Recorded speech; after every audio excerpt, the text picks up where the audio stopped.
Howdy do, this is Shonn here today with Heroclix 101 with my buddy Jose, who's off camera. Cool. And today I'm going to break down how to use the new Millennium Stone Resource Dial from the Yu-Gi-Oh set. I am not, however, using Yu-Gi-Oh figures, just a few figures from a few, mostly DC sets. Like magic, we're back, and hey, look, some Yu-Gi-Oh figures have magically appeared. All right, so the Yu-Gi-Oh pigs. These guys are from the second Yu-Gi-Oh set. Let me go ahead and tell you a little bit about it. I'll break it down. I'm not going to read this because that would be really boring. Plus, most of you guys can read this for yourselves. Just grab one of the cards and read it. What I'll just do is I'll try to break it down in layman's term what each one of these segments means. So let's go to force construction. Basically, the dial itself, the resource dial, is going to cost you 7 points. Plus, it's going to cost you 4 points for any item you put on it. Basically, I've equipped it with 2 items right now, so that's 4 for this item, 4 for that one, that's 8, plus 7 for the dial, so this would cost me 15 points to play on my team. At the end of the Battle of the Millennium, you'll have all 7 items, so 7 times 4, what is that? I can do math, but 28, there we go. Thanks, Jose. So 28 points plus another 7, that would be 35 if I remember correctly. There we go, right there, 11 to 35. So 35 for the entire dial once it's maxed out. Here's the cool thing about this dial. Final click number of this dial is equal to 3 times the number of items on it. So when it's maxed out, the final click number of this dial is going to be 21. Right now, it's 3 times 2, it's going to be 6. So that will matter when it comes to the turn where you click the dial, but we're not on that segment right there. That was just force construction. And I just wanted you to know what the top click or final click number of your dial will be. If it's got 2 items on it, it's going to be 6. So basically, when it's got 7 items, it's going to be 21. It's the item, the number of items times 3. That's how many. That's what the final click number is. All right, so that was force construction. In order to equip a character, let's say you have the Forest Wolf running loose outside of his starting area. Shoot, let's say you've got him, Master Kiyoshi, and Red Mist from Kick-Ass. All right, so they're all outside your starting area. They're all on your team. You say, hey, I want one of these guys to have a Millennium item. So you would give one of them a power action. We'll pick Red Mist. Boom, you give him a power action, put your token on him. He gets to pluck one of the items off and puts it on his character card. Let's see, right now I have 2 of the 3 items currently available, as this is, we're into month 3 of the Battle of the Millennium for the Yu-Gi-Oh! I only have 2 of the items here right now. I have the Millennium Eye, ta-da, and I have the Millennium Puzzle. We'll go more into what these relics do, but right now, I just want you to know that, also know this. If a character, let's say Red Mist, let's say in the previous round, I'd already equipped him with the Millennium Eye. So he's already got that on his character card. But let's say in subsequent rounds, I decide, hey, I want to give him the Millennium Puzzle. So I go ahead, I plucked it off, give him a power action, boom, I put the Millennium Puzzle on him. Can he keep both of these items? No, unfortunately not. The Millennium Eye will have to go back onto the resource dial for someone else to use. Unless the click number, the final click number is, if it's on 10 or greater, then whoever had an item on them and you go to give them a second item, they can keep it. So what I like about this resource dial is once you get to a certain number on the resource dial itself, a character can have more than 1 Millennium item on them. They could probably have 7 if you wanted to, but you know, maybe strategically that would be cool. I don't know. I guess we'll see what happens. All right, so that's what happens when you want to equip a character. Let's see. Let's continue. Now they have something that calls sacrifice to open the portal. All right, so turning the dial.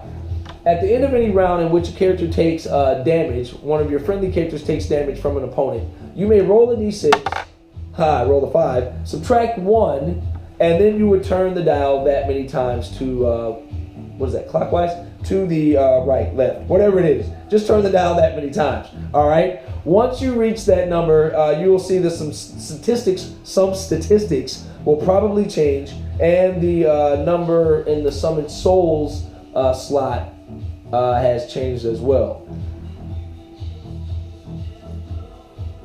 What one has to be careful of when turning this dial is this.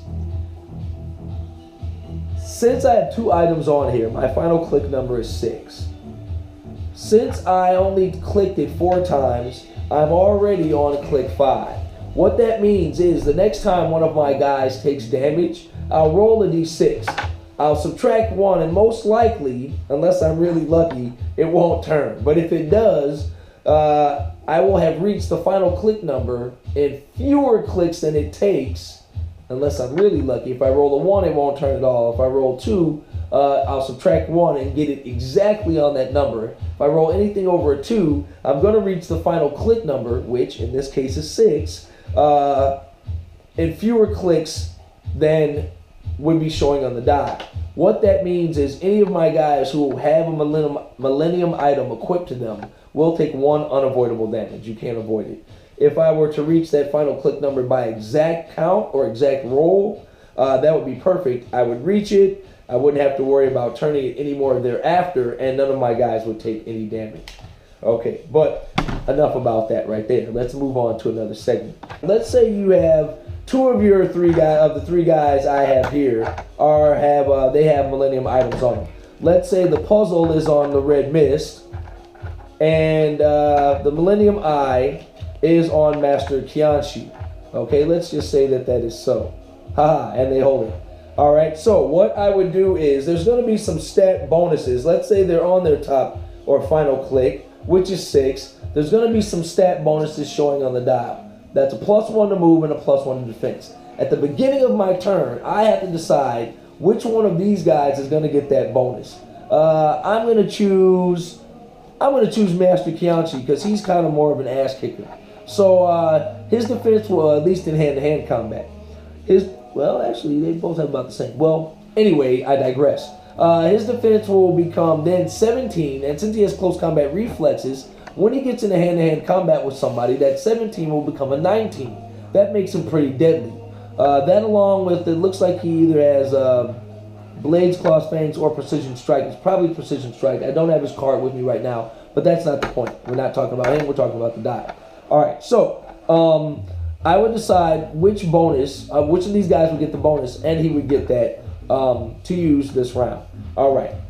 Additionally, let's move on to a different segment. Additionally, there's a trait here on the resource dial itself. It's called Awaken the Spirits. I really like this particular trait. It's really cool because what it allows you to do is bring in a POG that comes with the Millennium dial itself, the resource dial itself, from outside the game. It's really cool. You basically get an extra character. You basically get an extra character. I'm going to pick one in particular. I'm going to pick the Vengeful Soul token because I want to talk about this. It's on the backside of the Restless Soul token. So anyway, at the end of your turn, it's the very last thing you can do at your turn. You take one of these tokens and you put it into your starting area. All right. At the beginning of your next turn, it doesn't take a power action or anything. It's just something you can do. At the beginning of your next turn, you can give this an action like it's a regular character, and it can go about its business, wreaking destruction and things of that nature. Okay. Dig it. Here's a tricky bit of business, and I had to go with the rules forum to check this out. The way this reads, basically you can only bring in a card. The way it originally reads is you can bring in a token of a set number of points based upon the number you see in the dial. Here's the trick. According to the wording, it's kind of a loophole. At the very beginning of the game, you shouldn't really be able to bring in something more than 5 points. A 5-point token, which is a Restless Soul. Okay?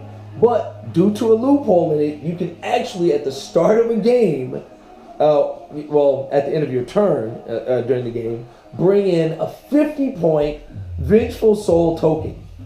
Why is this so? You know what? I'll just have to tell you to go to the WizKids rule forum so you can read it for yourself. It's kind of confusing, and we'll probably put the link here so you can read it for yourself. It's kind of confusing, but you can do it.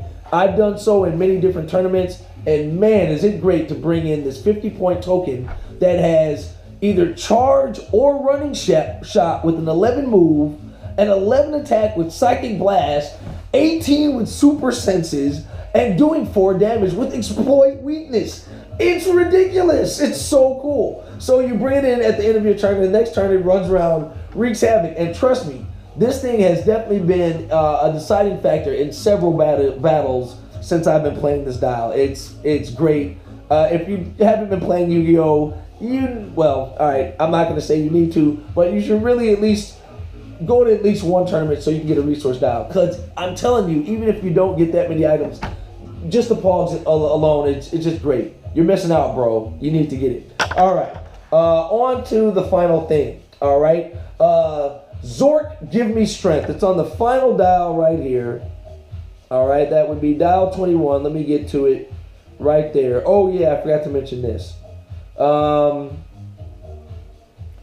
If you see, like you saw some stat bonuses, there was like a 1 on the foot and a 1 on the fist, so that was a +1 bonus to both of those. Sometimes there'll be a 1 on the shield. Never any bonuses on damage, unless you get to like these final click numbers. They'll only show where the foot is, but basically they're actually for all your combat values.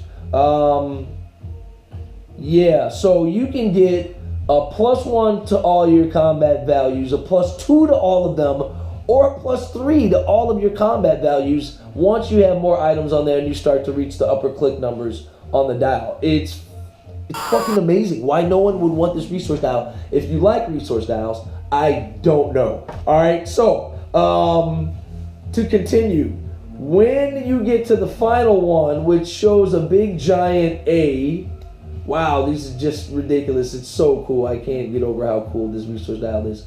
It's on click 21. It's called Zork, Give Me Strength.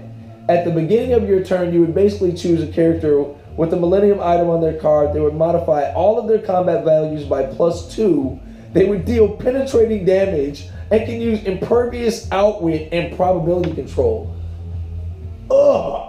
Why would you not want this resource dial? All right, so 2 of the items, there's 3 items currently out because Yu-Gi-Oh! Is on month 3 of the Battle of the Millennium. I don't have the 3rd item here. It's called the Millennium Ring. It's fucking awesome. Pardon my effing, right, well, edit. All right, so it's awesome. What it allows you to do is a character with range can shoot. They can ignore elevated, ignore hindering. They can ignore characters, and they can shoot while they're adjacent to other characters. It is an awesome item. The Millennium Eye allows you to a character to use Outwit, and not only does it just give a character Outwit. Let's say you give it to Master Kanchi. Bada bing, bada boom. Now he's got Outwit. Let's say he's over here and he's pushed or whatever, so he's not going anywhere. But he's got Outwit, and his buddy Red Mist is way over here across the field. I mean, way out of Master Kanchi's line of sight and everything.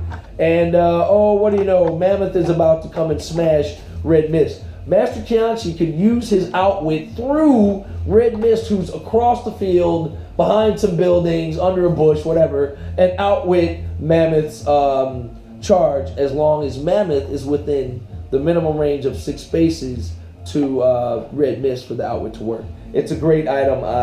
It's freaking awesome. The other item currently out is the Millennium Puzzle. What this would allow you to do, let's say I give this to Master Kanchi again. Hey, he didn't have barrier. Guess what? Now he does. He has barrier, and not only does he have barrier, but instead of 4 measly pieces of blocking terrain, he can generate 8. Really? It's ridiculous.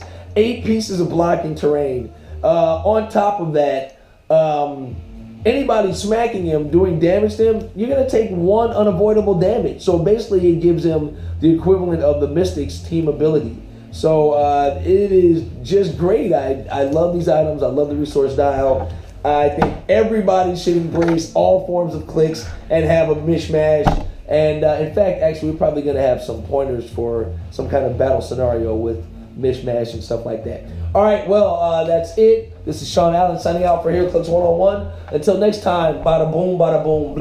Get out of here.